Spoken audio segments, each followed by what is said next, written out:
चलिए सामने का एवरीवन, कुछ डिले से वीडियो बन रही है, कुछ चीज़ों में बिजी थे। आज का जो टॉपिक है उस पर हम डिस्कशन करेंगे। फवाद, मस्जिदों पे जो सोलर सिस्टम लगाने का एक वो शुरू हो रहा है, उसका क्या बेनिफिट है और कितना ज़रूरी है इस टाइम पे पाकिस्तान के लिए? अच्छा, हमने रिसेंटली एक वीडियो डॉक्यूमेंट करी है। डॉक्यूमेंट नॉर्मली हम इतना डिटेल में नहीं करवाते क्योंकि प्रोजेक्ट्स लाइन अप हुए हुए होते हैं और कंटिन्यूस चल भी रहे होते हैं, लेकिन वहाँ पे इतना डिटेल डॉक्यूमेंटेशन नहीं होती कि step by step her step की डॉक्यूमेंट वीडियो बन रही हो और through out the construction process उसकी एक कंटिन्यूस वीडियो बन रही हो जिसको बाद में कंपाइल करके एक शॉर्ट फॉर्म में कन्वर्ट किया जाए, जिससे किसी भी वो आदमी जो नया सिस्टम लगवाने का सोच रहा हो उसको कम्प्लीटली आइडिया हो जाए कि उसका जो सिस्टम लगेगा उसमें क्या क्या चीज़ें इन्वॉल्व होंगी, प्रोसेसेस कितने क्या होंगे? प्रोसेसेस होंगे, स्टेप बाय स्टेप क्या हो रहा होगा, स्ट्रक्चर का काम कैसा होगा, किस तरह का होगा, उसमें क्या क्या चीज़ें इन्वॉल्व होगी, मटेरियल्स क्या होंगे, कितना टाइम लगेगा। तो इतनी डिटेल में डॉक्यूमेंटेशन कोई भी नहीं करता क्योंकि ज़रूरत नहीं होती। तो खैर हमने सोचा कि इसकी डॉक्यूमेंटेशन भी करें और इसी डॉक्यूमेंटेशन हमने करवाई है, एक वीडियो हमने बनाई है जो अभी रिसेंट हमारा एक प्रोजेक्ट एक मस्जिद के ऊपर हुआ है। तो 25 किलोवाट का 100 इन्वर्टर था चिंट का जिसकी वीडियो बनवाई है, और 10 किलोवाट का सोलर पैनल्स अभी उन्होंने स्टेप बाय स्टेप इन्वॉल्व करवाए हैं, स्टेप बाय स्टेप लगवा रहे हैं वो। अभी 10 किलोवाट की उनके पास फंडिंग है तो 10 किलोवाट के सोलर पैनल्स वो लगवा रहे हैं। इन द कमिंग स्टेजेस वो उसको एक्सपैंड करवा के 15 किलोवाट के एडिशनल ऑगमेंटेशन करवा सकते हैं सोलर पैनल्स की, जो रफली उनका 25 किलोवाट का कंप्लीट सिस्टम बन जाएगा। उनका जो बिल है वो almost close to no payment आ जाएगा जब वो फुल सिस्टम करवा लेंगे। तो स्टेप बाय स्टेप उनका काम स्टार्ट हो गया है। 15 किलोवाट के पैनल्स को बाद में ऑगमेंट करवा लेंगे। तो डॉक्यूमेंटेशन की बात हो रही थी कि मस्जिद पे लगवाने का फ़ायदा क्या होता है।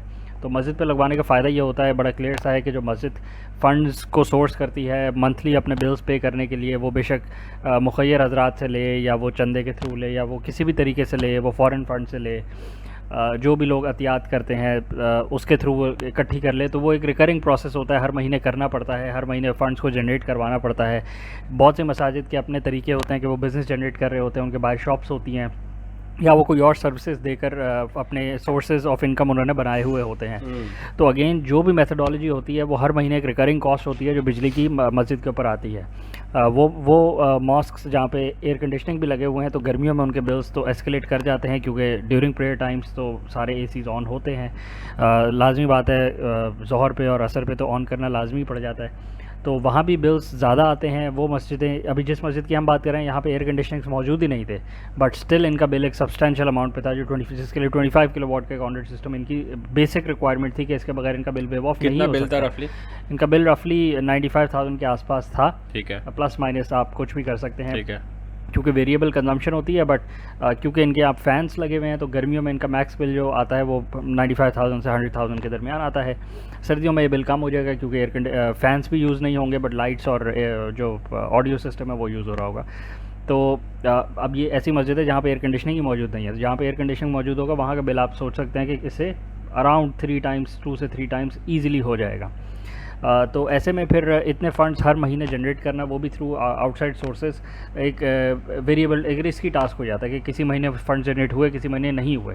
तो जिस महीने फ़ंड जनरेट नहीं हुए उस महीने लैप्स कर दिया मस्जिद ने बिल, तो फिर कि इलेक्ट्रिक ज़्यादा ख्याल तो नहीं करता, ज़्यादा क्या कुछ भी ख्याल नहीं करता, वो तो अपनी रिकवरी करने आ जाते हैं, और रिकवरी ना हो तो फिर वो मुश्किलात क्रिएट कर देते हैं। तो ऐसे में बेटर ऑप्शन तो यही है कि एक सिस्टम लगवा लिया जाए मस्जिद की तरफ से।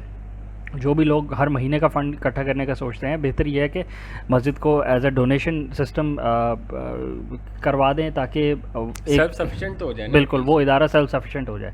अब जो भी उन्होंने और सोर्सेज के थ्रू अपने मंथली रेवेन्यूज जनरेट करने होते हैं उसको वो किसी और मद में लगा सकते हैं, किसी और अच्छी मद में लगा सकते हैं, मस्जिद की रेनोवेशन में लगा सकते हैं, एक्सपेंशन में लगा सकते हैं, मदरसे में लगा सकते हैं, जो बाकी खर्चे अखराजात हैं वो उसमें आ सकते हैं। तो जो बिजली की कॉस्ट एक लूमिंग एवर लूमिंग कॉस्ट है, रिकरिंग कॉस्ट है, हर महीने आनी है, वो ख़त्म हो गई है।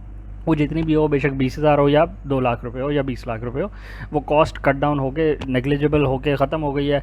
20-25 साल के लिए अब उस मस्जिद को वो कॉस्ट नहीं बेयर करनी, तो वो जो फ़ंड्स की अब जो भी जनरेशन करेगी वो किसी और अच्छी मद में लग सकते हैं।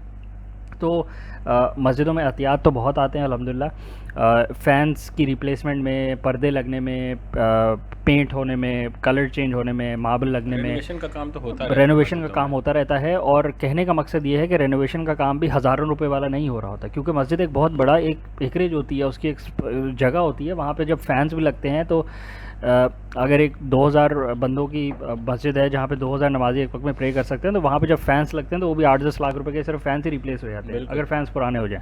और अगर वॉल फैंस लग रहे हो तो उस पर भी अच्छा खासा खर्चा हो जाता है, ऑडियो सिस्टम पे भी अच्छा खर्चा हो जाता है, लाइटिंग होती है, मार्बलिंग होती है, मार्बल पुराना हो जाए उसकी पॉलिश होती है, पेंट वर्क्स होते हैं। तो ये सारी चीज़ों को भी एक रिकरिंग कॉस्ट है जो कि मैनेजमेंट को पता होता है कि हमने करवाने हैं। तो अब ये भी अवेयरनेस लाने की ज़रूरत है कि जो आपकी बिजली की कॉस्ट है उसका भी आपने हल निकालना है।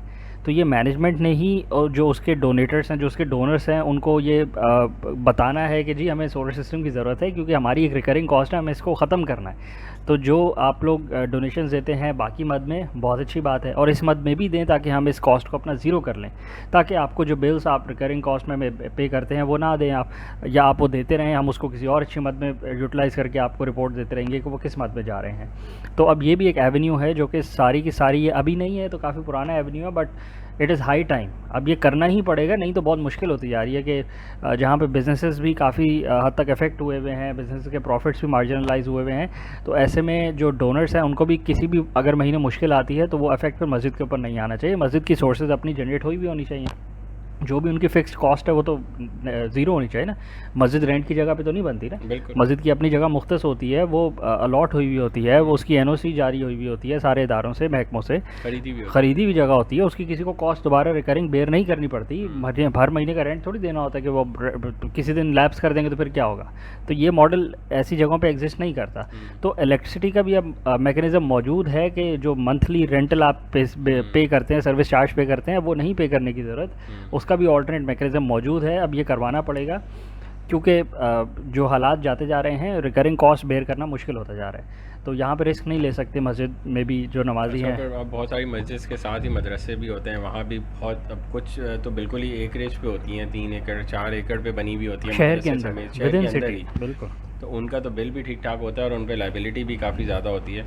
तो अगर उनका ये एटलीस्ट जो बिल का एक जो उनके सर पे तलवार लगी रहती है हर महीने की पेमेंट करवानी है, वो ही वेव ऑफ हो जाए तो उनके ऊपर काफ़ी आसानी हो जाएगी और काफ़ी जो मंथली आपको जो है लोगों से रिकवर करवाना है उसमें आसानी हो जाएगी। बिल्कुल ऐसे ही है, बिल्कुल ऐसे ही है। अच्छा, साथ साथ हम बात करते चलें कि मस्जिदों में देखें 2 मसाइल तो होते ही हैं।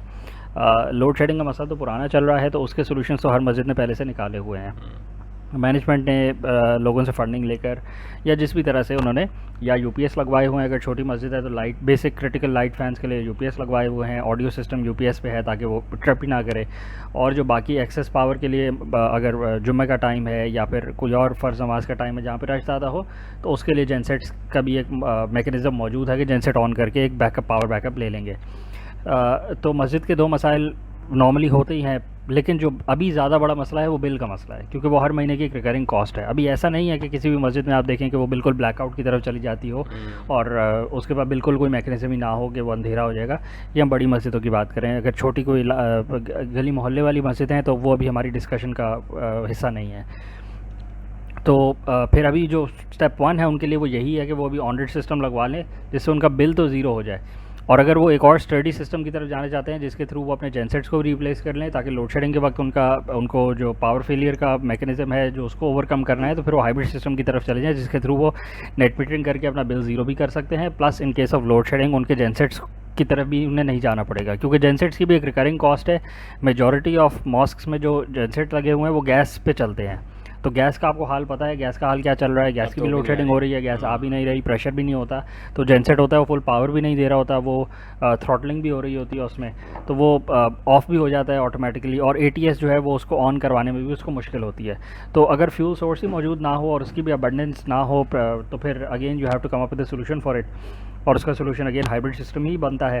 हाइब्रिड सिस्टम की प्राइसेस आपको बताते चलें कि आजकल नॉर्मलाइज हो गई हैं, क्योंकि जो प्राइसेस को एस्केलेट किया गया था हाइब्रिड इन्वर्टर्स के, वो भी काफ़ी हद तक नॉर्मलाइज होके अग्रीबल प्राइस पे आ गई हैं।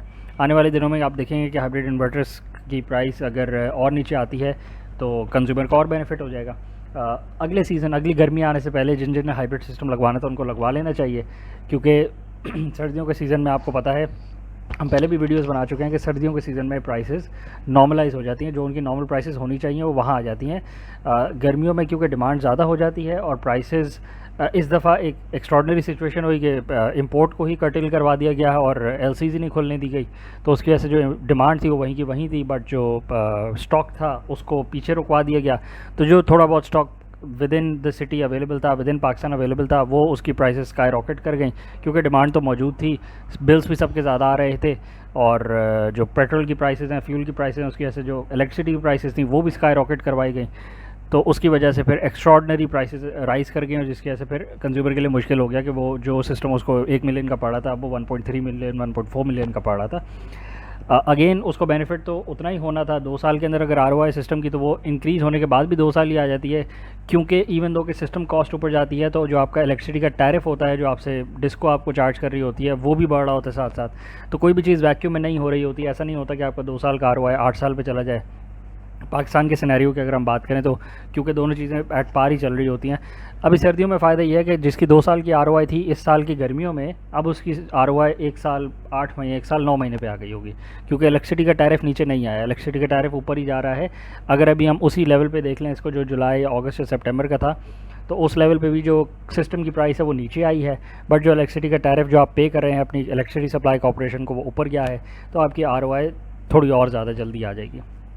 कुछ और ऐड करें आप इसमें? मैं ये पूछना चाह रहा था कि कुछ मस्जिदों वाले जो हैं वो ज़ोहर और असर में जब उनको एयर कॉन चलाने होते हैं तो वो जनरेटर्स ऑन कर लेते हैं, तो सोल्यूशन तो उन्होंने निकाला हुआ है, पर कितना वाइबल है ये सोल्यूशन भी? अगेन देखें, जेनसेट एक पुरानी टेक्नोलॉजी है जो कि 20 साल पहले कमर्शियली अवेलेबल हुई और अबंडेंटली लोगों ने उसको अडॉप्ट किया पाकिस्तान के तक अगर हम बात करें तो उसकी एक अडॉप्शन अब पुरानी है। उसका यूटिलिटी ये है कि आप जितना लोड उससे चाहें, जो उसकी रेटिंग है उसके अंडर रह के ले सकते हैं। आपकी मर्ज़ी है आपने लोड लेना है कि नहीं लेना। उसकी मोबिलिटी है कि अगर आपको साइट A पे चाहिए या साइट B पे चाहिए तो आप उठा के लेके जा सकते हैं। बट जो उसके एसोसिएटेड प्रॉब्लम्स हैं वो उसके बहुत एक ओवर बर्डन कर देते हैं पूरे के पूरे सिस्टम को, कि उसकी एक मेंटेनेंस है। सेकेंडली उसकी एक फ्यूल कॉस्ट है, रनिंग फ्यूल कॉस्ट है, which is not comparable to any other renewable source of energy, क्योंकि वो फ्यूल पे चलता है, उसमें पेट्रोल डलता है या डीजल डलता है, फिर उसका इंजन ऑयल चलता है, इंजन ऑयल उसका रिप्लेस होता है। मूविंग मशीनरी है, उसकी रिप्लेसमेंट, उसकी वेयर एंड टेयर बिल्कुल लाजमी होती है। तो in case of major failure उसके पिस्टन्स भी बनते हैं, उसका हेड गैस्केट भी चेंज होती है। तो ये सारी जब कॉस्ट आप over a period of 5 years या 10 ईयर्स निकालते हैं तो वो एक्सपेंसिव 5 से 6 टाइम्स एक्सपेंसिव पड़ जाता है as compare to your renewable source of energy. तो आज से 10 साल 15 साल पहले अगर हम बात करें कि तब आपके पास क्या ऑप्शन था, तो आपके पास जेनसेट ही मौजूद था। अगर आपने खुद एनर्जी जनरेट करनी है तो आपके पास कोई ऑल्टरनेटिव सोर्स ऑफ एनर्जी मौजूद नहीं थी जो आपके प्रेमिसेस की बेस पे लग सके, आपके घर के रूफटॉप पे लगे, मस्जिद पे लगे, इंडस्ट्री पे लगे, कमर्शियली लगे। आपके पास और कोई मैकेनिज्म नहीं था जो कि कमर्शियली अवेलेबल हो और फीजिबल भी हो। बट आज आपके पास कोई कंपेरिजन बनता नहीं है। अगर आप कंपेयर करें जेनसेट की एनर्जी प्रोडक्शन की कॉस्ट को with solar system energy production cost, तो वो कंपैरिजन बनता ही नहीं है। सोलर सिस्टम की जो एनर्जी प्रोडक्शन कॉस्ट है, एक तो वो क्लीन एनर्जी है, सेकेंडली वो उसमें कोई मूविंग पार्ट नहीं है, उसकी कोई मेंटेनेंस नहीं है, प्लस जो उसकी लेवलाइज कॉस्ट ऑफ प्रोडक्शन है, मतलब जो उसकी पर यूनिट की कॉस्ट निकलती है थ्रू आउट इट्स लाइफ, वो कंपेरेबल ही नहीं बैठती, वो तो बहुत सस्ती पड़ती है as compare to a genset. तो आज के सिनेरियो में अगर हम बात करें तो बेहतर ऑप्शन तो यही है इन्हीं मस्जिदों के पास, इन्हीं इदारों के पास जो अपने एक्स्ट्रा लोड को थोड़े टाइम के चलाने के लिए जेनसेट को इस्तेमाल करते हैं, वो करें ये कि सोलर सिस्टम बड़ा लगवा लें, उसको ऑन ग्रिड करवा लें। वो अभी उनके पास, अगर वो बैटरी बैंक के पीछे नहीं जाना चाहते, अगर वो हाइब्रिड सिस्टम से अभी भी किसी वजह से कतरा रहे हैं, जबकि विच इज़ नॉट अ प्रॉब्लम, आप हाइब्रिड सिस्टम भी लगवा सकते हैं जो आपके हाई लोड को ईजिली केटर कर देगा। बट अगर आप उस पर भी नहीं जाना चाहते तो आप इजीली ऑन ग्रिड सिस्टम बड़ा लगवा लें, ताकि आप ग्रिड को एज अ बफर यूज़ कर लें। आप ग्रिड को सेल कर दें, उसके बाद उनसे बिजली ले लें, और ताकि आपका जो ट्रेड ऑफ है उस पर आपका बिल ज़ीरो आ जाए। At the end of the day you want to make sure कि आपकी इलेक्ट्रिसिटी की कॉस्ट आपको बेयर ना करनी पड़े। आपका ये मकसद नहीं है कि आप ग्रिड को बहुत ज़्यादा बेच के ग्रिड से पैसे उठाना शुरू कर दें। जब आप ग्रिड से पैसे उठाना शुरू करेंगे तो ग्रिड ओवर बर्डन हो जाएगी। उसका बर्डन कोई आपका नेबर बर्दाश्त करेगा या आपकी कम्युनिटी बर्दाश्त करेगी, और फिर ग्रिड ऐसे सॉल्यूशंस निकालेगी कि जी नेट मीटरिंग का जो मैकेनिज्म है इसमें ये फ्लॉ है, इसका टैरिफ गिरा देते हैं। तो आपका जो मकसद है वो ये है कि आपने अपना बिल ज़ीरो करना है, आपने ग्रिड से पैसे नहीं उठाने। तो आपके पास नेट मीटरिंग ऑप्शन अभी तक पाकिस्तान में तो अवेलेबल है, जो नेपरा रेट आपको ट्रेड ऑफ दे रही है, ऑफ पीक टैरिफ पे आपके साथ ट्रेड कर रही है, तो आप उस पर ट्रेड करके अपना बिल तो ज़ीरो करवा सकते हैं। But if you want to go totally off the grid which is a better mechanism, और आप अपनी माइक्रो ग्रिड लगा लें ताकि आप फुली इंडिपेंडेंट हो, 24 आवर्स आप सेल्फ सफिशेंट हो। आप जो भी रात में बैटरीज यूज़ करते हैं वो अगले दिन सुबह ऑटोमेटिकली चार्ज हो जाती हैं। इससे अच्छा मैकेनिज्म क्या है आपके पास? फ्यूल की कॉस्ट आपकी कोई नहीं है, रिकरिंग कॉस्ट कोई नहीं है, आपने डीजल ना ख़रीदना है, ना मेंटेनेंस करवानी है, आपने अपने सोलर पैनल्स को क्लीन रखना है, दैट्स ऑल, और अपनी बैटरीज़ को मेंटेन रखना है। बैटरीज़ को आपने सिस्टम को ऐसे डिज़ाइन करवाना है कि उसकी लाइफ ऑप्टिमाइज़ हो जाए। अगर आप सिर्फ ये देखते रहेंगे कि बैटरीज़ की लाइफ थोड़ी है, बैटरीज़ महंगी है कंपेयर टू, अब आप किससे कंपेयर कर रहे हैं, बट बैटरीज़ की यूटिलिटी को आप किससे कंपेयर कर रहे हैं, ग्रिड के साथ। तो ग्रिड की कॉस्ट तो फिर आप बेयर करते हैं ना, हर महीने आपसे ले लेती है, 25 साल भी गुजर जाएँ तो आपको कोई पूछने वाला नहीं है कि वो 25 साल के जो आपने पैसे ग्रिड को दिए वो किधर गए। तो बैटरी की कॉस्ट को आप किससे कंपेयर करते हैं, किसी से कंपेयर, आप ऐसी वैक्यूम में कंपेयर कर लेते हैं, बैटरी महंगी है, किससे महंगी है कुछ पता नहीं है। तो यू कैन डू दैट। अब रिडॉक्स फ्लो बैटरीज़ पे बहुत रैपिडली रिसर्च हो रही है, बट अगेन आपको पता है पाकिस्तान में जो बैटरीज अवेलेबल हैं कमर्शियली, वो रिडॉक्स फ्लो बैटरीज अभी बाहरी कमर्शियली अवेलेबल नहीं हुई, तो पाकिस्तान में क्या अवेलेबल होंगी। जब पाकिस्तान में होंगी भी तो भी आप यही बोलेंगे एज अ कंज्यूमर कि जी बैटरीज बहुत महंगी है। तो देखें, आपको यूटिलिटी को देखना है कि इंडिपेंडेंस की तरफ जब आप जाते हैं तो आपको उसकी कॉस्ट बेयर करनी पड़ती है। आपने देखना ही है कि आपका जो पूरा सिस्टम है वो प्रॉफिटेबल भी है कि नहीं है। तो as long as it's profitable, वो आपको 2 साल के अंदर ROI दे रहा है और अगर उसकी लाइफ 5 से 6 साल है तो no point of not going for it. ऐसे नहीं हो सकता कि आप 1 रुपये लगाएं और बोले मुझे 100 रुपये का बेनिफिट उससे मिल जाए, ऐसे नहीं हो सकता। ऐसे नहीं होगा कि उसकी ROI 1 महीने में पूरी हो जाए और वो 100 महीने चलेगा, ऐसे नहीं होगा। कोई बीच का ट्रेड ऑफ होगा, वो आपने कैलकुलेट करना है जो टेक्नोलॉजी वो आपको कितना बेनिफिट दे रही है। तो अगेन उन मसाजिद के पास भी बड़ा क्लियर कट ऑप्शन है कि वो ऑफ ग्रिड सिस्टम की तरफ भी जा सकते हैं which is completely independent from the grid, on grid system की तरफ भी जा सकते हैं जो completely dependent on the grid है, या वो हाइब्रिड सिस्टम की तरफ भी जा सकते हैं जिसमें दोनों रिडंडेंसीज मौजूद होती हैं कि आप ग्रिड के साथ भी कनेक्टेड हैं, ग्रिड का बेनिफिट भी उठा रहे हैं जब तक ग्रिड स्टेबल है या आपको बेनिफिट दे सकती है, और आप ऑफ द ग्रिड भी हैं कि जब लोड शेडिंग हो रही है या ग्रिड भी मौजूद नहीं है तो फिर आप इंडिपेंडेंट है, आपको पावर आ रही है, तो आप जेनसेट से जान छूट जाएगी। अगेन जिसने सोलर लगवाया है और अडॉप्ट किया है, B it at the commercial level, industrial level या एट द होम लेवल, ये सुकून उसे ही पता है कि उसको कितना हो गया। ये वो बंदा जो अभी अडॉप्ट किए बगैर सोच रहा है कि जेनसेट तो देखो ना यार कितना फ़ायदा है, किसी भी टाइम किक मारे पावर आना शुरू हो जाती है, तो उसको उस सुकून का पता ही नहीं है, उसको अभी उस यूटिलिटी का अंदाज़ा ही नहीं हुआ कि ऑटोमेटिकली अल्लाह की तरफ से सूरज सुबह निकलता है 8 बजे, 9 बजे निकलता है, फुल प्रोडक्शन 9 साढ़े 9 बजे आपकी शुरू हो जाती है, 4:30 बजे तक वो फुल प्रोडक्शन हो रही होती है, आपकी बैटरीज़ में पावर आ रही होती है। अगर बैटरीज़ नहीं ऑन ग्रिड है तो वो एक्स्ट्रा एनर्जी आपकी ग्रिड को बेचे जा रहा होता है। आपने कुछ नहीं करना, आपने सुकून से अपना काम करना है, जो आप करते हैं आप वो करते रहें, जितनी पावर आपको चाहिए वो आपको देता रहता है, जो एक्सेस होती है वो ग्रिड में बेचता रहता है, और फिर next day repeat cycle automatically चलती रहती है। और इस सारे प्रोसेस में 365 डेज ऑफ द ईयर आपने क्या करना है, आपने अपने पैनल्स को साफ़ रखना है, दैट्स ऑल। तो आपने बाकी चीज़ों को भी तो साफ़ रखना है ना, अपनी गाड़ी को भी साफ़ रखना है, अपने जूतों को भी साफ़ रखना है रोड्स को भी साफ़ रखना है। तो जिस तरह बाकी चीज़ों को साफ़ रखना है, पैनल्स को भी साफ़ रखना है, कोई एक्स्ट्रा काम तो आप पे नहीं निकला ना। और इसमें ना आपको कोई मैकेनिक की ज़रूरत है कि जी जेनसेट ख़राब हो गया है, जेनसेट की मेंटेनेंस करवानी है, मैकेनिक को कॉल करें या इंजीनियरिंग कंपनी को कॉल करें जिससे जेनसेट लिया था, आ जाओ भाई, और वो सर्विस चार्ज आपको ले रही हो। इसमें ऐसा कुछ भी नहीं है। रिकरिंग जो रिपीट कॉस्ट है इसमें ऑलमोस्ट क्लोज टू नन है। तो why would you not go for it? अभी भी ना जाना बेवकूफ़ी कहलाएगी, क्योंकि जो सिनेरियो है, जो एनर्जी का क्राइसिस है, वो लोकल नहीं है, वो ग्लोबल है, और वो वर्सन होएगा अगर ये रशिया यूक्रेन वॉर भी स्टेबलाइज हो जाए और ये किसी कॉन्फ्लिक्ट को एंड की तरफ ले भी जाए। अगेन ड्यूरिंग वॉर टाइम्स जो आपके प्रॉब्लम्स होते हैं वो सारे के सारे उभरना शुरू हो जाते हैं और वो क्लैरिटी आना शुरू हो जाती है कि कौन कौन से मैकेनिज्म में क्या क्या फ्लॉज थे। तो वो आपके सामने है। कुछ टाइम चली है आपकी जो सेंट्रलाइज ग्रिड थी, इस मैकेनिज़्म पे कि IPPs के थ्रू पाकिस्तान की हद तक अगर हम बात करें तो सेंट्रलाइज ग्रिड आपकी चलेगी और IPPs को आप डॉलर्स में US सेंट्स में पैसे दे रहे होंगे और वो इनएफिशिएंट मेथड्स के थ्रू एनर्जी प्रोडक्शन करेंगे जो कि फ्यूल सोर्सेज पे डिपेंडेंट होगी, जिसकी प्राइसेस कोई कंट्रोल नहीं कर सकता। वो वॉर कॉन्फ्लिक्ट की वजह से प्राइसेस एस्केलेट कर जाएंगी। तो वो सारा का सारा जो बेकार सा एक मैकेनिज़्म डेवलप पाकिस्तान की हद तक भी किया था और ग्लोबली भी इसी मैकेनिज़्म के ऊपर मेनली चल रहे हैं, वो सारा का सारा कोलैप्स करता आपको नज़र आ रहा है। आपके सामने इंडिया की एग्जांपल है। इंडिया ने 50, 20, 30 तक अपना गोल रखा है 2030 तक कि हमने 50% रिन्यूएबल्स की तरफ चले जाना है, जिसमें मेजॉरिटी चंक हमारा सोलर होगा। तो ऐसे सिनेरियो में जहाँ उन्होंने अपना गोल सेट किया हुआ हो और उस गोल को अचीव करने के लिए वो फुल स्पीड से काम कर रहे हो, जिसके लिए आपको ये करना पड़ता है कि लोकल मैन्युफैक्चरिंग को सपोर्ट करना पड़ता है, इम्पोर्ट को शुरू में बैन नहीं। इंडिया में लोकल मैन्युफैक्चरिंग हो रही है पैनल्स की? इंडिया में लोकल मैन्युफैक्चरिंग सोलर पैनल्स की भी हो रही है और सोलर इन्वर्टर्स की भी हो रही है। तो इंडिया टोटल इंडिजनाइजेशन की तरफ जा रहा है और बहुत हद तक जा भी चुका है, क्योंकि उनका जो गोल है 2030 तक हमने 50% जो अपनी एनर्जी प्रोडक्शन है वो रिन्यूएबल्स के थ्रू करनी है। तो विच इज़ अ ह्यूज टास्क कि आप बोलते हैं कि हमने अभी 2022 चल रहा है, इन्होंने 4-5 साल इस बात को भी हो गए हैं।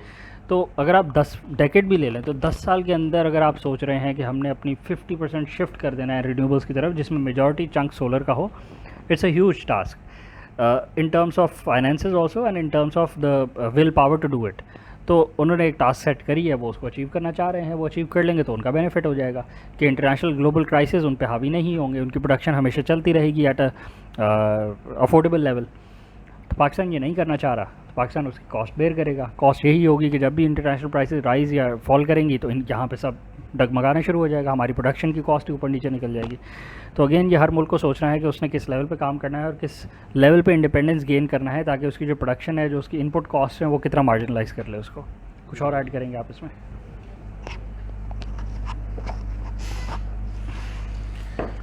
अच्छा, ये आप वीडियो में देख सकते हैं कि जो अभी रिसेंट मस्जिद की जिस हम बात कर रहे थे, वहाँ पे 610 वाट्स के ये पैनल्स हैं, एन टाइप के पैनल्स हैं। एन टाइप के पैनल्स पे हम पहले भी बात कर चुके हैं कि उसमें लाइट इंड्यूस डिग्रेडेशन नहीं होती। तो लेटेस्ट टेक्नोलॉजी है, अभी इससे अच्छी टेक्नोलॉजी पाकिस्तान में क्या इंटरनेशनली अवेलेबल नहीं है क्योंकि डेवलप ही नहीं हो पाई। तो एन टाइप मोनोफेशियल पैनल्स है, हाफ कट टेक्नोलॉजी, वो सारी जो पुरानी टेक्नोलॉजिकल गेन्स है वो सारे के सारे इस पैनल में मौजूद हैं। तो इसमें कंज्यूमर को बेनिफिट ये है कि लेटेस्ट टेक्नोलॉजी लगवाने का फ़ायदा ये होता है कि जो लॉसेज होते हैं, डिग्रेडेशन होती है, वो सारी एज़ मिनिमल एज़ पॉसिबल होती है। सर्दियों में भी फ़ायदा ये है कि इसकी जो प्राइसिंग है वो नॉर्मलाइज हुई भी है, वो आपके 545 वाट के पी टाइप के पैनल्स के आसपास आई हुई है। तो कंज्यूमर को फ़ायदा ये है कि अफोर्डेबल प्राइस में मिल रहा है। आने वाले दिनों में आप देखेंगे कि इसकी प्राइस भी नीचे आएगी जब इसकी प्रोडक्शन ऊपर जाएगी। अभी इसकी प्रोडक्शन कम है क्योंकि डिमांड कम है, कंज्यूमर अफोर्ड नहीं करता, कंज्यूमर कोशिश करता है कि मैं नॉर्मल पैनल लगवा लेता हूँ। अच्छा, उससे ज़्यादा यहाँ पे एक्सेप्टेंस का भी थोड़ा सा इशू है, लोग थोड़ा डर जाते हैं कि इतना नया है, लगाना चाहिए नहीं लगाना चाहिए। और उससे ज़्यादा लेकिन लोगों से ज़्यादा तो इंस्टॉलर्स का काम है कि वो उनको अच्छी चीज़ लगा के दें। पहले तो इंस्टॉलर्स को ही समझ नहीं आती, और उससे ज़्यादा जो इंपोर्टर है वो इंस्टॉलर को बता ही नहीं पाता कि मैंने इंपोर्ट क्या कर लिया है। बिल्कुल, तो पूरी चेन ही उल्टी चल रही है हमारी। तो ना इंपोर्टर ने एक तो मंगवा लिया तो इंस्टॉलर को नहीं पता चला कि इसने क्या मंगवा लिया सबसे अच्छा, और अगर पता चला तो उसने बोला अभी क्यों लगवाऊंगा यार, 545 का मेरा हिसाब चल रहा है, मैं वही लगा देता हूँ। फिर मैं अपने वेल्डर को भी समझाऊंगा कि शेप चेंज हो गई, अब स्ट्रक्चर का डिज़ाइन चेंज हो गया, सारा कुछ ही। तो पूरी ईजी वे आउट ढूंढने का तो वही तरीका है कि जो सबसे ज़्यादा पड़ा हुआ है उसी पे खेलते रहो। एक ही सिस्टम 545, अब ये बड़ी क्लियर सी बात है, 545 वाट्स का जो मॉड्यूल पाकिस्तान में सबसे ज़्यादा आम हुआ है पिछले 1.5 साल में, उसकी वजह यही थी, जबकि उसको आए हुए भी 2.5 साल हो गए। उसकी वजह यही थी कि उसका एक स्टैंडर्ड साइज़ है, इतने इंचेस की विड्थ है, इतने इंचेस की उसकी हाइट है, तो जो स्ट्रक्चर की फैब्रिकेशन है वो हो गई स्टैंडर्डाइज, वो नॉर्मलाइज हो गई। भाई उसका भी इतने का है, 10 किलो वाट का, अच्छा ठीक है जी, 8 किलो 5 किलो, ठीक है जी मैं बना दूंगा। ये फैब्रिकेटर का ये माइंड में आ गया। अगेन कितने नंबर ऑफ पैनल्स लगने हैं, जो पीछे बैठे जिसने ये बात सोचनी है उसके लिए भी आसान हो गया जी, 10 किलो वाट में इतने पैनल्स है, इतने की स्ट्रिंग बनेगी, इतने सीरीज़ में होंगे, इतने पैरेलल में होंगे, इतने गेज की वायर है, ये है वो है, तो सब चीज़ें स्टैंडर्डाइज हो गई। अब आप उसको 10 करवा लें या 20 किलो वाट करवा लें या 30 करवा लें, उन्होंने उसको अपसाइज करते जाना, मल्टीप्लाई करते जाना। तो सिस्टम डिज़ाइन नामी कोई चीज़ नहीं है, बस एक चीज़ याद कर ली कि जी 10 किलो वाट में इतने पैनल्स लगने हैं 545 वाले, तो उसको मल्टीप्लाई करते गए और बड़ा करते गए। तो लैक ऑफ नॉलेज है, लैक ऑफ इनोवेशन है, बजाय से कि नई चीज़ लगवाएं। 1 साल हो गया पूरा एन टाइप के पैनल्स को आए हुए हैं, किसी ने हाथ ही नहीं लगाया इसको। बायफेशियल टेक्नोलॉजी आए हुए काफ़ी टाइम हो गया है, लोग बायफेशियल लगवाते हुए डरते हैं। छोटे पैनल्स में भी बायफेशियल अवेलेबल है, 545 की सीरीज़ में भी बायफेशियल एन टाइप अवेलेबल रहा है। सही है। 650 वाट 645 वाट्स ट्रीना वर्टेक्स सीरीज़ का मॉड्यूल आया है, हमने 1 साल पहले लगाया था, किसी को लगाने की जहमत ही नहीं क्योंकि सब भागते हैं, इतना बड़ा पैनल लगा ही नहीं रहे यहाँ पे, कोई भी नहीं लगाता। बहुत थोड़े से लोग हैं जिनको पता होता है कि अच्छी चीज़ लगाने का क्या फ़ायदा है, कस्टमर को भी मैक्सिमम बेनिफिट मिले, और उसको जो चीज़ लगवा रहा हो, जिस टाइम पे लगवा रहा हो, वो सबसे टेक्नोलॉजिकली एडवांस प्रोडक्ट होगी, तो ही वो कुछ टाइम निकालेगी, उसका वो जितना बेनिफिट उठा सकता है उसको उठा लेना चाहिए। अच्छा, अगर आज भी 180 वाट का पैनल लगाने को लगा सकते हैं ना, बट बहुत से लोग अभी भी लगाते हैं। जो हमने 650 वाट लगाया था वो बायफेशियल था, 655 बायफेशियल था। बिल्कुल, कैनेडियन सोलर का 650 सीरीज़ में बायफेशियल है, और वर्टेक्स सीरीज़ का 650 वाट्स का पाकिस्तान में कमर्शियली अवेलेबल मोनोफेशियल, मतलब एक साइड पे सिर्फ ऊपर। क्या रिकमेंड करोगे कि 650 वाला बायफेशियल लगाएं या फिर 610 वाला एन टाइप लगा लें? 650 वाला बायफेशियल, हाँ। देखें, दोनों पैनल्स की अपनी अपनी यूटिलिटी है। जो बायफेशियल मॉड्यूल है उसकी एफिशिएंसी ज़्यादा होती है, क्योंकि वो रिफ्लेक्टेड सनलाइट से काम कर लेता है। अगर आप एलिवेटेड स्ट्रक्चर लगवा रहे हैं तो again it's always beneficial to go for a bifacial panel if you can afford it, keeping in mind कि आपका इन्वर्टर जो है वो कंपैटिबल भी है क्या। बिल्कुल, क्योंकि बायफेशियल पैनल की जो एफिशिएंसी होती है वो ज़्यादा हो जाती है, और फिर जो करंट, शॉर्ट सर्किट का करंट और जो मैक्सिमम करंट होता है वो भी थोड़ा सा बढ़ जाता है। ठीक है। तो अगेन सिस्टम डिज़ाइन पर डिपेंड करता है, इन्वर्टर पर डिपेंड करता है, और स्ट्रक्चर पर डिपेंड करता है जो साइट है जहाँ पे आप इंस्टॉल कर रहे हैं। But why not go for a bifacial N type panel? आया है क्या? बिल्कुल है। बट वो 610 में अवेलेबल, 610 में बायफेशियल है। 610 में तो आपको ही पता है अवेलेबल है, 610 में 650 में अवेलेबल नहीं है, अभी पाकिस्तान में अवेलेबल नहीं है, बट इंटरनेशनली तो अवेलेबल है। तो 610 में अगर आप एन टाइप में बायफेशियल लगवा लेते हैं तो you get the best of all the worlds. आपके पास बिल्कुल टेक्नोलॉजिकली एडवांस पैनल आ जाता है, और उसका साइज़ भी थोड़ा सा अग्रीएबल है, क्योंकि डबल ग्लास में आपको पता है कि फिर जो strength of the panel module होती है वो थोड़ी सी कम हो जाती है, क्योंकि लेंथ बढ़ती जाती है, विड्थ तो तकरीबन वहीं रहती है। तो खैर अगेन जितना अच्छा पैनल लगवाते हैं उतना कंज्यूमर का बेनिफिट होता है। बायफेशियल पैनल से कंज्यूमर को ये बेनिफिट होता है कि रिफ्लेक्टेड सनलाइट के थ्रू मैक्सिमम 5% की एफिशिएंसी तक भी बढ़ जाती है, डिपेंडिंग ऑन के कितना रिफ्लेक्टिव सरफेस है, कितनी ऑब्स्ट्रक्शंस नहीं है। तो अगर आपकी एफिशिएंसी ऑटोमेटिकली बढ़ रही है तो why would you not go for it. थोड़ी सी कॉस्ट आपको जो भी ज़्यादा बेयर करनी पड़ती है वो इनिशियली इतनी बड़ी कॉस्ट नहीं होती है एज़ कम्पेयर टू, क्योंकि सिस्टम की लाइफ 20-25 ईयर्स की लाइफ है। आप शुरू में 5% एक्स्ट्रा कॉस्ट देकर भी अगर ज़्यादा अच्छी चीज़ लगवा लेते हैं तो it's always good for the customer, it's not good for the, मतलब कंपनी ने तो उसकी 4% कॉस्ट ज़्यादा ही बेयर करके मंगवाई है ना, कंपनी को तो मार्जिन तकरीबन वही मिलेंगे। कंज्यूमर के लिए बेनिफिट है कि वो ज़्यादा से ज़्यादा एफिशिएंट चीज़ लगवा ले। अब कॉस्ट में जितना भी फ़र्क 4-5% आता है उसको बेयर कर लेना चाहिए, क्योंकि सिस्टम कॉस्ट उससे कहीं ज़्यादा है। बिल्कुल बिल्कुल। जो कैनेडियन 650 वाट्स का बायफेशियल मॉड्यूल है वो पी टाइप में अवेलेबल है अभी, वो एन टाइप में नहीं अभी रिलीज़ हुआ, तो उसको हम इससे कंपेयर नहीं कर सकते, क्योंकि this is a step ahead. जिनको का एन टाइप जो पैनल्स है ये स्टेप अहेड है compare to the 650 watts Canadian bifacial panel. अच्छा, लेमैन में ज़रा समझाएं कि एन टाइप और पी टाइप में बेसिकली फ़र्क क्या है, क्यों इतना फोर्स कर रहे हैं हम कि एन टाइप की तरफ जाएं? देखिए बड़ी क्लियर सी बात है, अगर आज आप कोई व्हीकल लेने जाएंगे और अगर आज आप फिर पेट्रोल गाड़ी ले लेंगे तो ये आप 2019 का मॉडल ले आएंगे जाके, 2022 के साल में आप 2019 का मॉडल गाड़ी का ख़रीद के लें और बोलेंगे चली ही नहीं थी। होता है ना, बहुत सारी गाड़ी नहीं बिक पाती शोरूम्स पे, वो 0 मीटर होती हैं, वो डिस्प्ले मॉडल्स होते हैं, जो भी वजह होती है वो नहीं बिकती, बट वो 0 मीटर होती हैं, थैलियाँ चढ़ी हुई होती हैं, but the brand new models और रफली आपको उन्हीं पैसों में मिले, उन्हीं में मिलेगी है ना, जो 2022 का मॉडल होगा। तो देन आप खुद बताएं आप क्या खरीदेंगे, 2022 का मॉडल ब्रांड न्यू 0 मीटर लेंगे या 2019 का वो मॉडल जो 0 मीटर? अच्छा ठीक है, इसको और ज़रा सिंप्लीफाई करें। आप उधर तो देखें कस्टमर के पास ऑप्शन होता है ना, उसको पता है कि मैंने 19 नहीं लेना, मैंने 22 लेना है। इधर प्रॉब्लम ये है कि कस्टमर को पता नहीं है कि उसने क्या लेना है। बिल्कुल, कस्टमर बोलता है मुझे सोलर सिस्टम लगा के दें 10 किलोवाट। अब ये टोटली इंस्टॉलर के सर पे आ जाती है कि वो क्या लगाया था।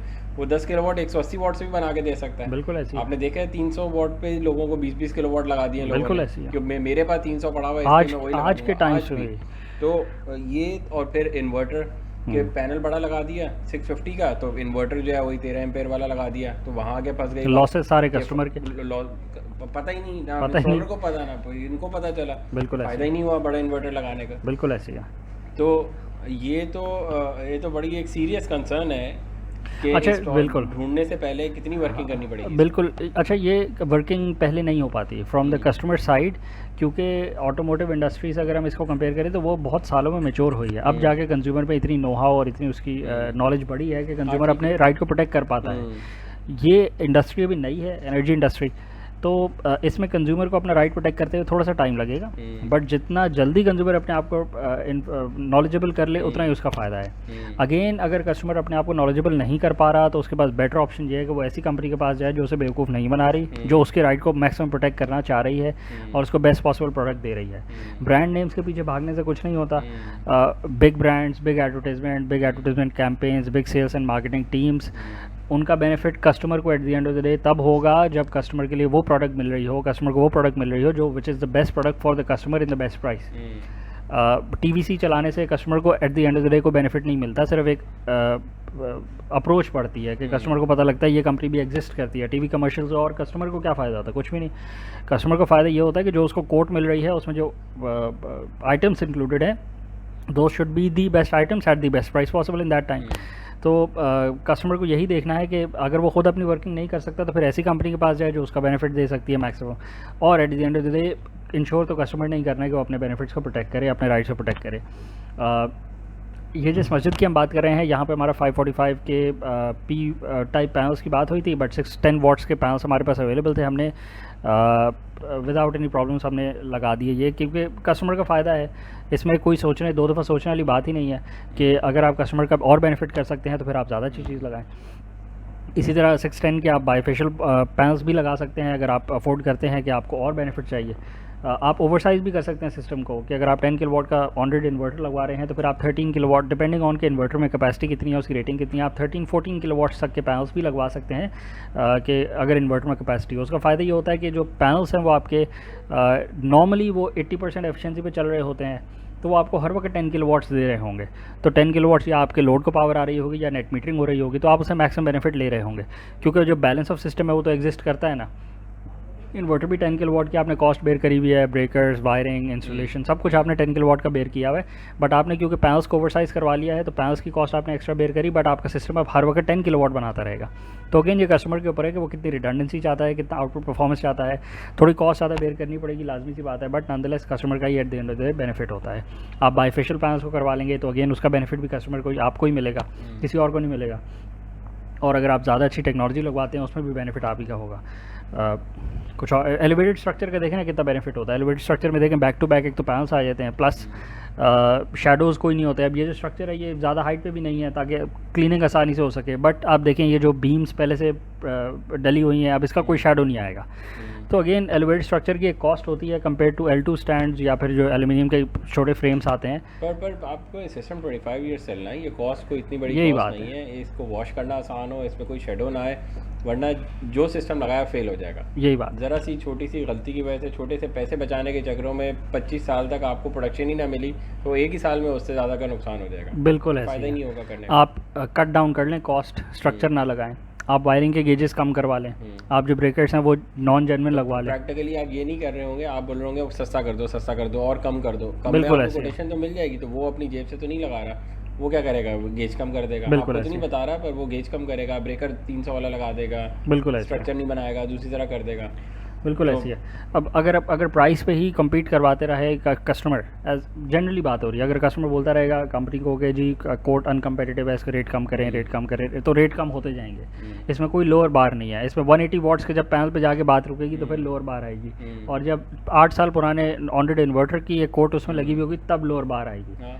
और अंडरसाइज्ड वायर्स होंगी और अंडरसाइज्ड वो होगा आपके इलेक्ट्रिकल सिस्टम होगा, तो फिर आपकी लोअर बार आ जाएगी। देखिए आपकी जो कोटेशन है मेरे हिसाब से ओवर प्राइस नहीं होनी चाहिए, पर आपको क्वालिटी पे कॉम्प्रोमाइज़ नहीं करना चाहिए। क्वालिटी ज़्यादा मैटर करती है इसमें। देखिए जो भी एक 10 किलोवाट का 20 किलोवाट की प्राइस है ना, आप 3 से 4 जगह से लेंगे, आपको एक रफ आइडिया हो जाएगा कि इस रेंज में घूम रही है। उसमें 50,000 लाख रुपए ऊपर नीचे की वैल्यू नहीं है, पर आप लगवाएं उससे जो क्वालिटी मेंटेन कर सकता बिल्कुल है, ऐसे ही। और उसका बेशक जाके देख लें कि उसने किस तरह का काम किया हुआ है। अब बहुत सारे लोगों ने थोड़े से पैसे बचाने के चक्करों में 30-40 आ रही, आखिर में आपने इन्वर्टर देखा है वो किस तरह तारें उनकी लटक रही होती हैं।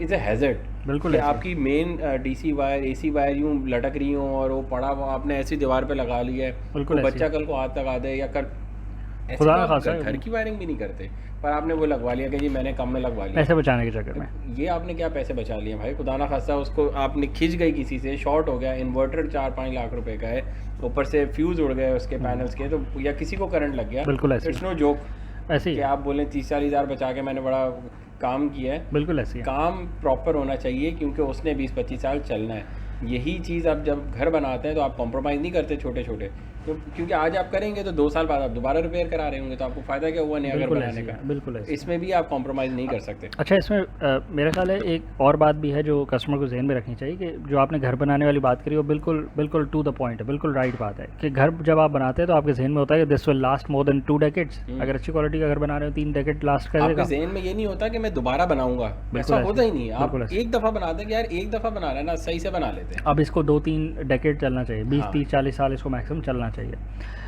लेकिन जब आप बाकी इलेक्ट्रॉनिक आइटम लेते हैं, गाड़ियाँ लेते हैं, तो आप 20-30 साल का आपके जहन में नहीं होता, क्योंकि वो चलती भी वो नहीं है। चलती ही नहीं है। 20 हाँ। साल टोयोटा की ब्रांड न्यू गाड़ी भी आप जापानीज़ भी ले रहे हैं तो वो आउटडेट हो जाती है। हाँ। वो अगर मैकेनिकली भी चलती रहे तो वो उसकी टेक्नोलॉजी आउटडेट हो जाती है। You can't use it on the road any how. तो पर सोलर सिस्टम ऐसा नहीं है। Solar system is a different thing. ये एक एनर्जी प्रोडक्शन का मैकेनिज्म है। इसको जेनसेट अपने जहन से निकाल दें, ये जेनसेट की रिप्लेसमेंट नहीं है। जेनसेट की एक रिकरिंग कॉस्ट है। अगर एक बहुत अच्छा जेनसेट भी हो तो उसकी मेंटेनेंस भी आप पे हावी हो जाएगी 8 साल बाद, 10 साल बाद, depending on how many hours have you worked out of it. अगर आप ज़्यादा वर्क आवर्स उससे निकाल रहे होंगे तो हो सकता है 4-5 साल बाद भी उसकी हवा निकल जाए और फिर वो ओवरवेलमिंग उसकी मेंटेनेंस कॉस्ट आप पे भारी पड़ रही हो तो आप उसको बेच के नया लेना पड़े। But for a solar system this will last you more than 20 years, this will last you around 20 से 25 ईयर्स। तो आपने माइंडसेट में ये रखना है कि आप घर बनवा रहे हैं अपना। सोलर सिस्टम जब आप लगवा रहे हो तो आपने माइंड में रखना है कि मैं घर बनवा रहा हूँ अपना, और मुझे जितना अच्छा घर बन सकता है मेरा मुझे बनवाना चाहिए, क्योंकि सिस्टम ने 25 ईयर्स की फंक्शनल लाइफ है इसकी, तो मैंने उससे मैक्सिमम बेनिफिट लेना है। मैंने 50-60 हज़ार रुपये 5% क्या बचा लेंगे, 10% बचा लेंगे आप टोटल सिस्टम की कॉस्ट में, तो वो 10% हावी हो जाएगी आपके 25 साल की लाइफ के ऊपर। जब सिस्टम 3 साल बाद 5 साल बाद मेल फंक्शन कर जाएगा आपके पैसे बचाने की वजह से, तो नुकसान किसका हुआ होगा? उसी का, जिस रिपेयर मांगेगा तो कोई भी इशू आ सकता है। बिल्कुल। तो आपने एज अ कस्टमर इंश्योर करना है कि 5-10 आप 4-5 जगह से, वो मैकेनिज्म यही है, आप 4-5 जगह से कोट लें ताकि आपके माइंड में आ जाए कि जनरल बॉल पार्क फिगर क्या है, किसके अंदर मुझे 10 किलोवाट के आज क्या रेट चल रहे हैं। फिर आप उसमें डिसाइड करें कि बेस्ट आपको वैल्यू फॉर मनी कहाँ मिल रहा है, मैक्सिमम अच्छी प्रोडक्ट आपको कहाँ से मिल रही है, and that's all that you can go for. फिर आप पैसे नहीं बचा, आप बॉल पार्क फिगर के अंदर रह के आप जो बेस्ट प्रोडक्ट ले सकते हैं ले लें। बिल्कुल, that's all you can do. बिल्कुल। थोड़ी सी अप्रोच चेंज करनी पड़ेगी। जो हमारी अप्रोच होती है कि हम बस सबसे लोएस्ट बिडर के पास चले जाते हैं, तो सिर्फ लोएस्ट बिडर की बात नहीं है, क्वालिटी ऑफ प्रोडक्ट बहुत मैटर करती है इस टाइम पे, वरना लॉन्ग रन में बहुत सताएगी ये चीज़। बिल्कुल और फ़ायदा नहीं होगा, क्योंकि चीज़ सस्ती नहीं है। देखिए आपके सामने चीज़ महंगी है। बिल्कुल। अब 10 किलोवाट का छोटा सिस्टम भी जो सिर्फ 35,000 रुपये की बचत करता है महीने की, वो आप बात करते हैं 1.5 मिलियन की आपके बॉल पार्क में प्लस माइनस पे आप खेल रहे होते हैं जाके, तो वो ठीक ठाक कॉस्ट है जो आम बंदे को सेव करने में टाइम लगता है। तो और आदत भी नहीं है लगाने की, और आदत भी नहीं है कि मुझे, क्योंकि जनरेटर तो जनसेट इतने का नहीं आता, और कोई और ऐसा मैकेनिज्म था ही नहीं कि जो हम खुद बिजली बना लें। जनसेट आज भी आप बहुत अच्छा ले लेंगे ना तो 10 किलोवाट का 2, 2.5, 3, 4 लाख ज़्यादा ज़्यादा बहुत अच्छा 4-4.5 मतलब इतने की क्या कंपैरिजन है। 30% का कंपैरिजन निकलता है। ये 100 किलोवाट का सिस्टम आप लगवाएं अगर घर के ऊपर, तो अगर एक 1000 स्क्वायर यार्ड का घर है तो उसकी रिक्वायरमेंट होगी कि वो 50 किलोवाट का सिस्टम लगवाए, ताकि ऑन रेट सिस्टम, अगर प्योरली ऑन रेट सिस्टम होगा तो 50 किलोवाट का लगवाएगा 1000 स्क्वायर यार्ड्स का, तो उसका बिल ज़ीरो होगा। बिल्कुल। तो 50 किलोवाट के सिस्टम की आज की प्राइस आपको पता है रफली 5 से 6 मिलियन के कहीं बीच में आगे आती है, डिपेंडिंग ऑन के इन्वर्टर कौन सा है, पैनल्स कौन से हैं, स्ट्रक्चर है कि नहीं। तो कंसिडरेबल कॉस्ट है, बहुत ज़्यादा कॉस्ट नहीं है, घर की फिगर के आसपास नहीं है, प्लॉट के आसपास नहीं है, बट एक कंसिडरेबल कॉस्ट है जो बंदा 5 दफ़ा सोचता है कि यार मुझे करवाना चाहिए कि नहीं करवाना चाहिए, और जो मैं करवा रहा हूँ वो ठीक भी है कि नहीं है, बट करवाना पड़ेगा। कहने का मकसद ये है कि जब गैस भी नहीं आ रही, बिल्कुल, और जब पेट्रोल भी 2 गुना बढ़ गया है, 250 रुपये 250 रुपये का पेट्रोल, और आगे भी बढ़ और बिजली के रेट भी बढ़ गए, तो एक चीज़ अगर लगाने से, एक इन्वेस्टमेंट करने से, ये इन तीनों से मैं दूर हो जाता हूँ, तो मुझे भी टेंशन नहीं है इन चीज़ों की, तो इतनी बड़ी कॉस्ट नहीं है ये। फिर कॉस्ट नहीं है, क्योंकि बिल्कुल आपको ट्रैवल भी करना है, आपको घर पे भी ज़िंदा रहना है, आपको कुकिंग भी करनी है, आपको पानी भी गर्म करना है सर्दियों में, आपने एयर कंडीशनिंग भी चलाना है गर्मियों में, तो ये सारी चीज़ें नॉर्मल अब होती जा रही हैं, क्योंकि इसके बगैर आपका गुजारा मुश्किल है। तो रिकरिंग कॉस्ट भी बंदा तब देता है जब उसकी जो अवेलेबिलिटी होती है प्रोडक्ट की, वो भी सर्विस की अवेलेबिलिटी कंटिन्यूस हो। अगर बिजली आना रुक जाए और दिन में 4 दफ़ा लोड शेडिंग हो, गैस आना रुक जाए उसकी भी दिन में लोड शेडिंग हो, और जो फ्यूल है उसकी सप्लाई लाइंस भी डिस्टर्ब होती रहें, उसकी प्राइसेस कभी हो ऊपर चली जाएँ और कभी बिल्कुल नीचे आ जाए, तो फिर ऐसे में you have no other option but to stay away from all of these options and create your own independent energy production sources. तो उसमें नंबर 1 प्रायोरिटी आपकी आज सोलर ही हो सकती है, और कोई और प्रायोरिटी अभी टेक्नोलॉजिकली डेवलप नहीं हुई। आने वाले दिनों में अगर कोई और इसमें एडवांसमेंट आएगी तो you can always upgrade your modules, पुराने मॉड्यूल्स सेल भी हो जाते हैं, बट जब आपने एक अच्छी चीज़ लगवाई होती है ना तो आपको उसको बेचने का दिल नहीं करता।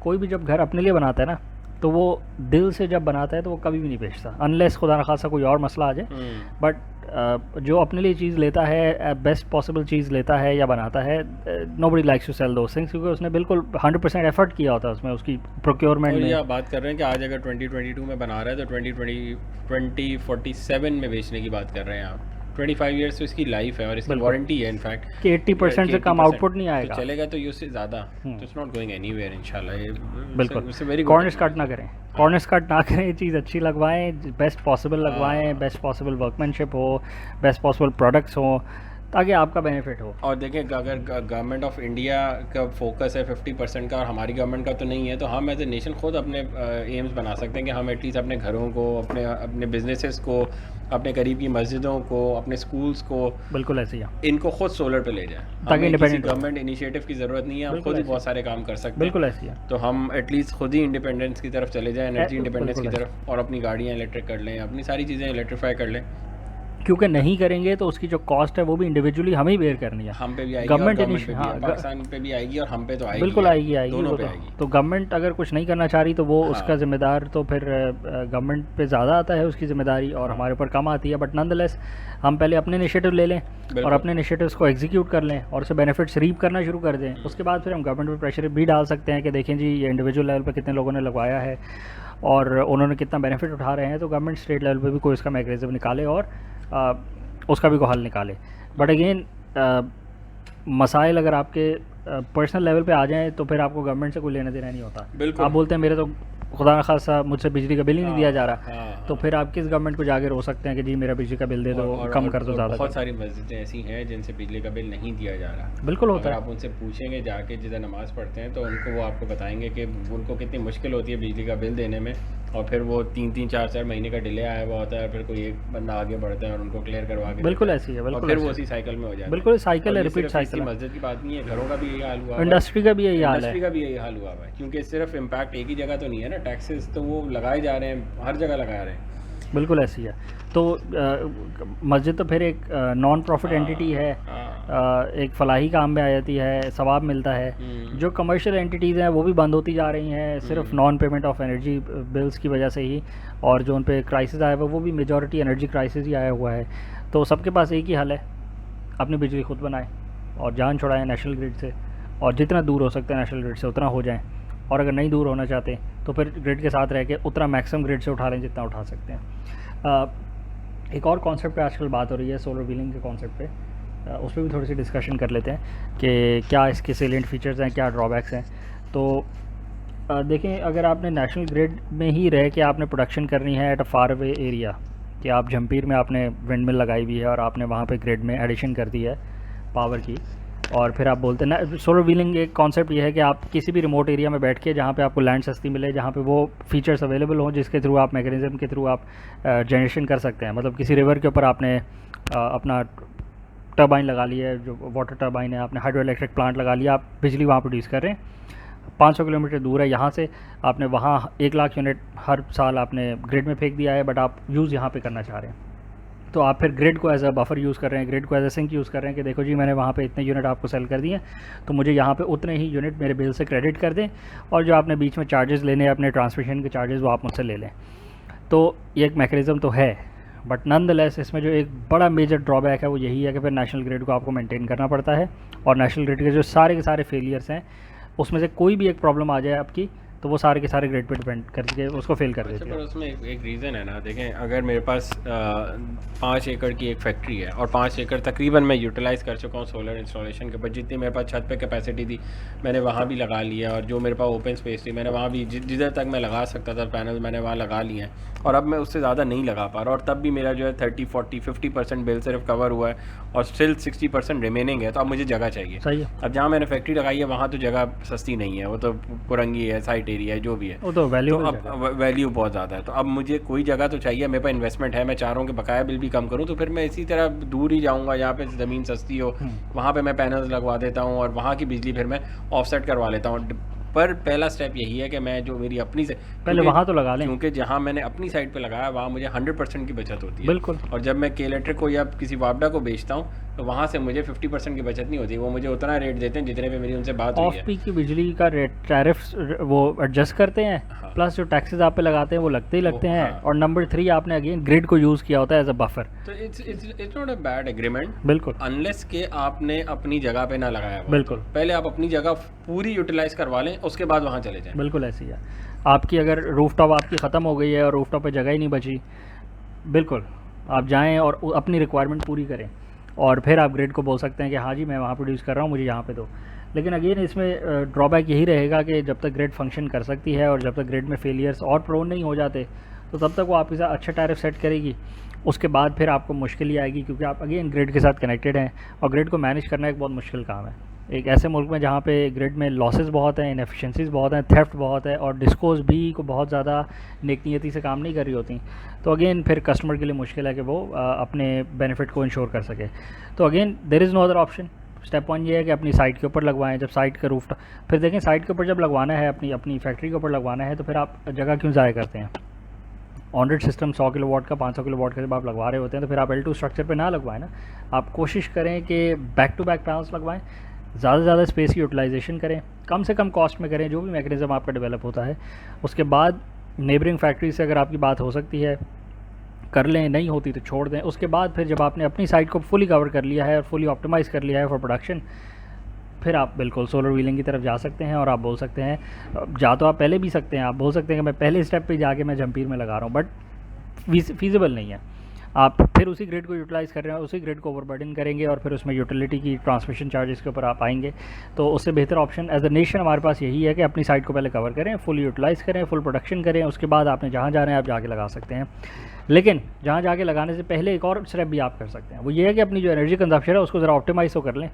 जो आपने कायदे-आज़म के ज़माने की मशीन्स लगाई हुई हैं और जो आप उनको अपडेट करने पे सोचते ही नहीं है और पुरानी मशीन्स पे पुरानी इनएफिशिएंसीज़ को अपने ऊपर डालते जाते हैं। इनएफिशिएंसी पे इनएफिशिएंसी 30-40% की एफिशिएंसी पे मशीन्स काम कर रही हैं, पहले ज़रा उनको रिप्लेस कर लें और मशीन्स की जो इम्प्रूवमेंट है वो ले आएँ और उसके साथ फिर आप अपनी एनर्जी प्रोडक्शन और एनर्जी डिमांड्स को भी मीट करवाएं।